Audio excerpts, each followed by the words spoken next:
Tonight, Oh my gosh. we have a once-in-a-lifetime opportunity Saturn is low. to see 6 out of 7 That is Neptune. of our planetary neighbours. All with what I hope is going to be the best amateur telescope in the world. The planetary parade is happening. Look at that. You will not believe What we might be looking at what us amateur nerds is an algal bloom are able to see. of extraterrestrials. Oh. Next time I get a chance to do this is going to be in 2040. The music for this Astrobiscuit mission is brought to you by His Majesty King Riktenstein. Details of all the astro gear used in this video on my website, link below. This channel is supported by my amazing patrons and by selling these limited edition space prints.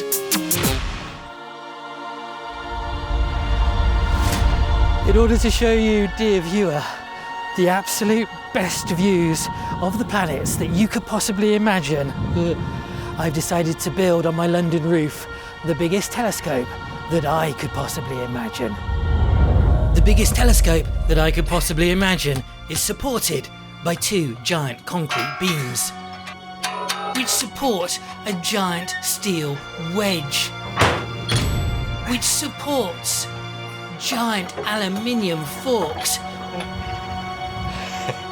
which supports a giant skeleton frame, which supports a giant 16-inch parabolic mirror. And all this lot should support the best views of the great planetary alignment of 2025 in the world. Well, you can always hope, can't you? Her name is the Beast. It's looking like the skies over London are going to be freakishly good for planet hunters tonight. So ready or not, we're going for it. Can you hear the stillness? This is what it sounds like when you've got a good night, when the atmosphere is calm. There's like a stillness. There's a stillness in the air. It's very exciting.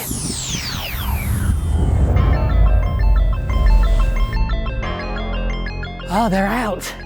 They're out. They're out. The planetary parade is happening. Tonight, all the planets are lined up. Even tiddly little Mercury, which never strays more than 30 sun diameters away from the sun, is briefly visible. We are just a little dot in space, in a vast void of blackness like these guys.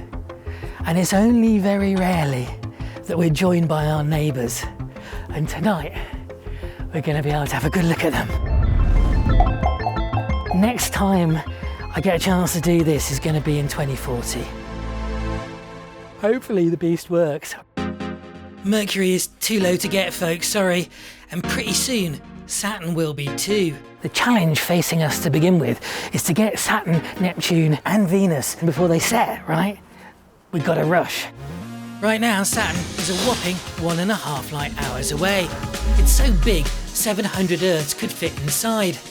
Saturn has rings, obviously, and hundreds of moons, one of which may well harbour life. Saturn is low. He's low. To point the Beast really accurately, I use a finder scope which is hooked up to my computer. But there's a problem. My roof is wobbly. Ugh, what's got caught? There we go. My roof is wobbly, and in order not to shake the Beast and get a wobbly shot, I've had to set up here. Moving mission control up here has cost us time, and now Saturn is dangerously close to setting. Come on, let's just get it centered. Okay, let's switch it over. Let's jiggle the focus a bit. We are currently looking through 200 miles worth of wobbly atmosphere, folks. So brace yourself, because this could be a blurry mess. That is awesome. Well done, Beastie. I'm in shock. To get Saturn this clearly, this low on the horizon is, well, crazy.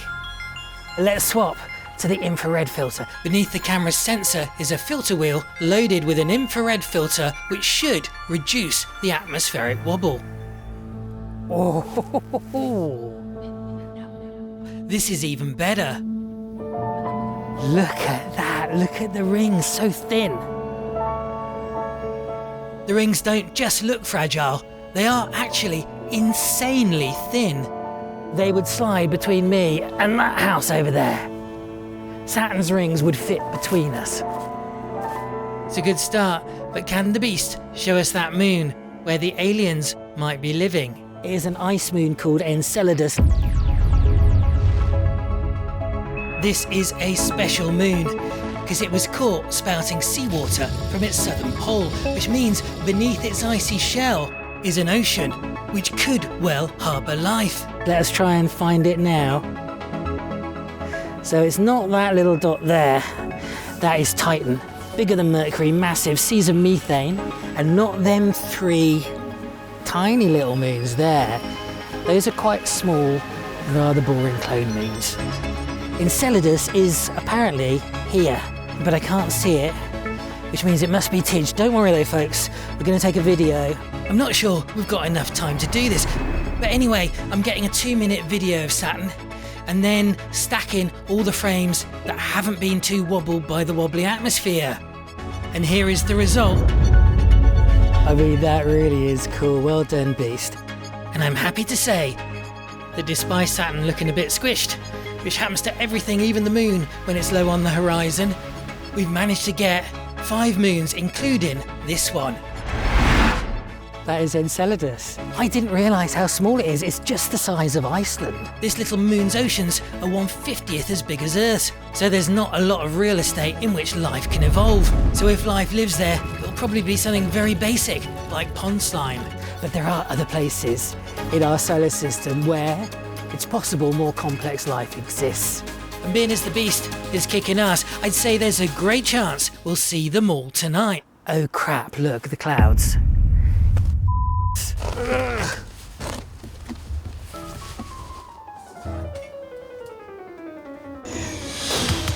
Neptune is an ice giant, 4 times fatter than the Earth, but the main thing about it is how blooming far away it is. It takes 4 hours for sunlight to reach it, which means it's very dim, which means I can't see it. Center camera over mirror. I'm hoping Celestron's Star Sense app will be good enough to get this invisible planet in the field of view of my finder scope. Center object in eyepiece. But with just 15 minutes till Neptune sets, and a good chance it's behind a cloud, Don't have a lot of confidence. I think we're on the cusp of mission failure. Finder scope's got something. Let's just get it centered. It might just be a star. There we go. Let us switch to the other camera. To help see through the clouds, I'm going straight for the infrared filter. We do have something. It's really small. It's really faint. I can resolve no detail. This is textbook Neptune. That is Neptune, and we've got it. Oh, Neptune has gone behind the cloud, folks. I know we didn't see much, but at least it's not mission failure. Next. I'm really excited about this one because, there is such a surprise waiting for you on Venus. Venus is our very close neighbour. She's made out of pretty much the same stuff as Earth. She's about the same size as Earth and orbits the Sun at about the same distance as Earth. The main difference is that a few billion years ago, Venus suffered a runaway greenhouse gas effect which boiled away her oceans and turned her atmosphere into a thick cloud of sulfuric acid. Craft that dare penetrate the cloud face lead-melting surface temperatures and last mere minutes. So ironically, our nearest neighbour, Come on. is a Massivo mystery. Ooh, okay. Venus looks so big through the beast, you could mistake her for the moon. That's good, isn't it? And actually, because the Earth and the moon and Venus are lined up right now, their crescents are at the same angle. Of course, the moon looks way bigger through the beast. And you can see the moon's craters, whereas all you can see on Venus are the tops of the clouds. But don't get disappointed and switch over to some other YouTube channel. because something incredible is happening in the clouds of Venus. And hopefully we can get it. I'm fitting quite an old calcium solar filter onto the Beast camera, which will only let through ultraviolet light. The filter blocks so much light that I've had to decrease the Beast's magnification to let more light through. Yeah, and here we go. Yes, it's very noisy, but can you see that there are some darker patches? Strange bands have appeared in the clouds. If we also image in infrared and then stack both filters, the bands should be even clearer. Whoa. Something in these reddish bands is absorbing the sun's ultraviolet light. Although we don't know what it is, there are UV-absorbing, sulfur-eating bacteria on Earth. 50 years ago, Carl Sagan suggested something similar could be in Venus's clouds. Insane idea, right? And yet, professional nerds from Cardiff University have discovered a substance in Venus's clouds which, as far as we know, can only be made by living things. So what we might be looking at is an algal bloom of UV-absorbing extraterrestrials. Our number 2 ice giant is decently high in the sky, so we've got time to do a proper job on it. Hopefully the Beast is going to show her true power. It takes a whopping 3 hours for sunlight to reach Uranus. The sun barely lights it up at all, so you can't see it with the naked eye. It's so dim and distant, most think imaging it from Earth is fruitless. And according to NASA's Voyager 2, the only craft to ever get up close, it's not much to write home about anyway, just a plain blue marble. But Voyager only ever saw half the planet, because uniquely Uranus spins on its side, which left its back half dark and mysterious. But 40 years on, and Uranus has been halfway round the sun, and now we're finally going to get a good look at Uranus's backside. I'm going to not make a joke about it, which I think is very mature of me. Okay, Uranus. Well, I can report that the backside looks like a blob, a very dim blob. Let's turn up the gain. Problem with turning up the gain is that it increases the speckly noise. It looks like a white snowball, right? Look how noisy it is.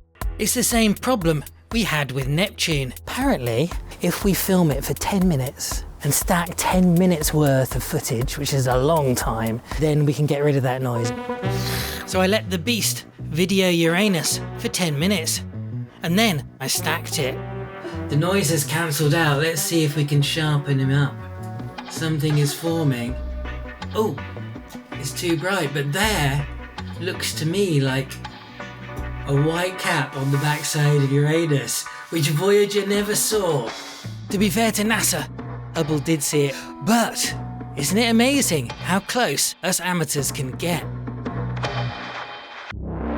It's gone midnight, the street has gone to bed, and we are getting to the best bits. Next in line is Jupiter, the king of the planets. Absolute massive. It's massive. So massive, more than 1,000 Earths would fit inside it. And right now, it's only 40 light minutes away and high in the sky, which means it should be super sharp. Just gonna do a quick collimation check. But only if the mirrors are perfectly aligned. Collimation's quite odd. To counteract the Beast's natural sag, I'm actually gonna align the mirrors at the angle that the Beast will be pointing when we start imaging Jupiter. We're good. We are good and we are ready to roll.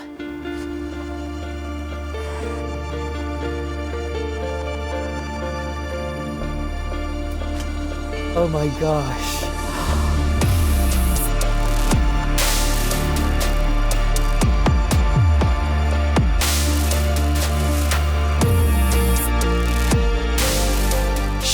Shut the door. Shut the door. That is, honestly folks, that is brilliant. That is absolutely brilliant.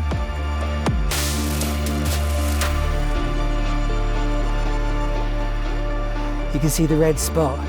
Now, they used to say the red spot was 3 times the diameter of the Earth, but actually it's getting smaller. It's now pretty much bang on the size of the Earth, and since January I've noticed other features breaking out in the northern belt. There's been kind of new storms being created, but I can't... Oh, look at that! We've got a little moon. That is Io, the horrifically volcanic moon, which is very close to Jupiter. Io orbits slap bang in the middle of Jupiter's monumentally deadly and invisible radiation belt. If you were to get off a spaceship and step onto Io, it would be like stepping into Chernobyl. You'd last minutes. 500,000 miles further out and protected from Jupiter's radiation belt by its own magnetic field is the giant and possibly life-harbouring moon, Ganymede. Beneath its icy shell is the largest ocean in the entire solar system. We should see a bit more if I take a video and stack it. Oh yeah! Jupiter and Io ain't looking too shabby either. Beast, you are kicking ass. But in this game, Beastie, you're only as good as your last planet. And this is our last planet. Mars is rusty red because of the iron on its surface. It's half as wide as Earth and currently 6 light minutes away. 100 years ago, people really believed there was life here. But countless landers and rovers later, NASA's found nothing. Time to find out if the beast can do better.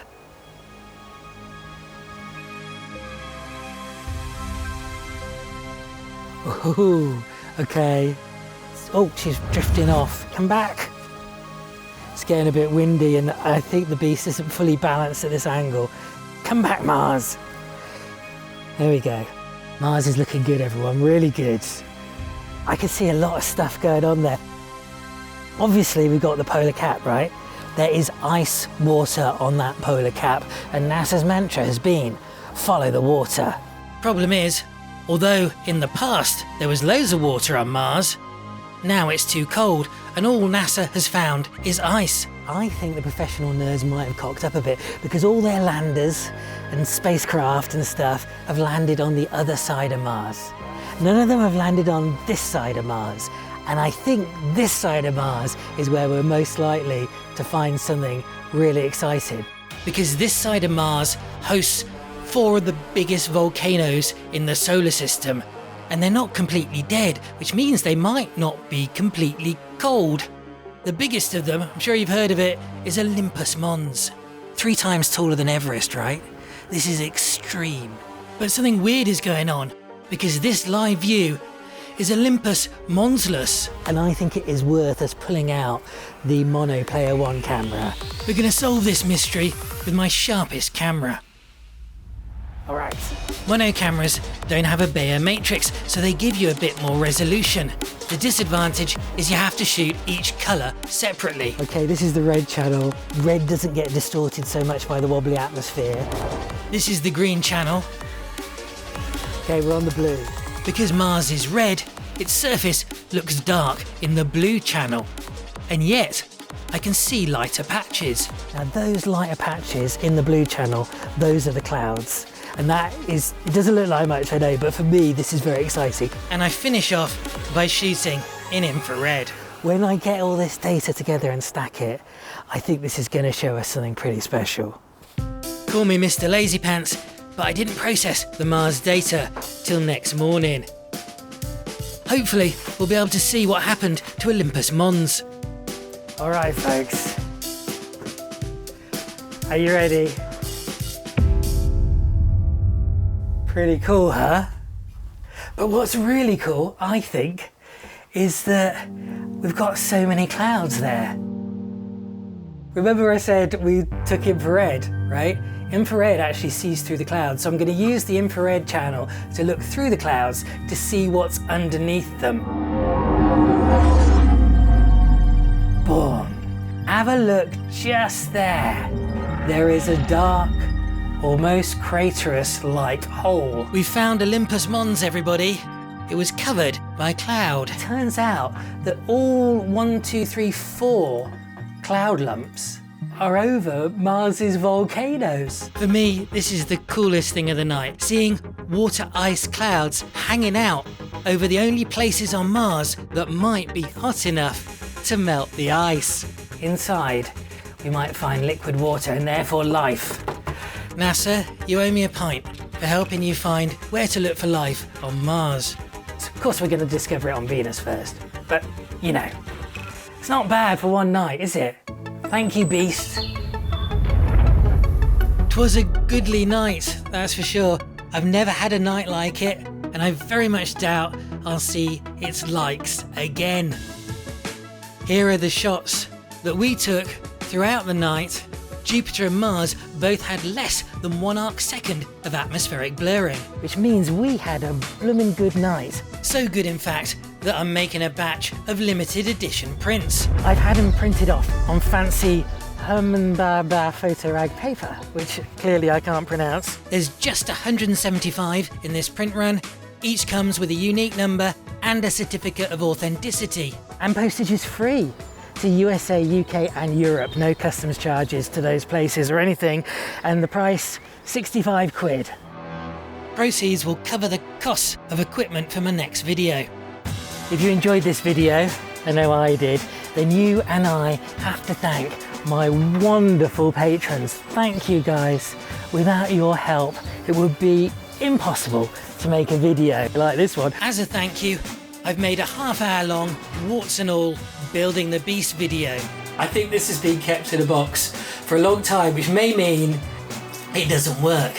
Did you ever use it? No. If you don't want to join Patreon, you can still watch it by supporting me with my new YouTube channel membership. What do you think our chances of success are? I think it's going to go, what you told me to say, it's going to go smooth and by the numbers. There are 2 other videos, by the way, for supporters. One is about what's going on inside a camera. It's very nerdy. It's 40 minutes long. Another one is about collimacing a Newtonian telescope. Super in-depth, super long. Yeah, be sure to check those out if you're nerdy enough. And of course, a big shout out to His Majesty, King Riktenstein. Rick's got trippy chill-out albums and other stuff on Spotify and all the other platforms, and you can support him on Bandcamp, link below. And a massive thank you to the wonderful mods and goodly folk on the Discord server who are helping to turn noobs into nerds. You're doing a fantastic job, guys, thank you. Thank you for watching, everyone.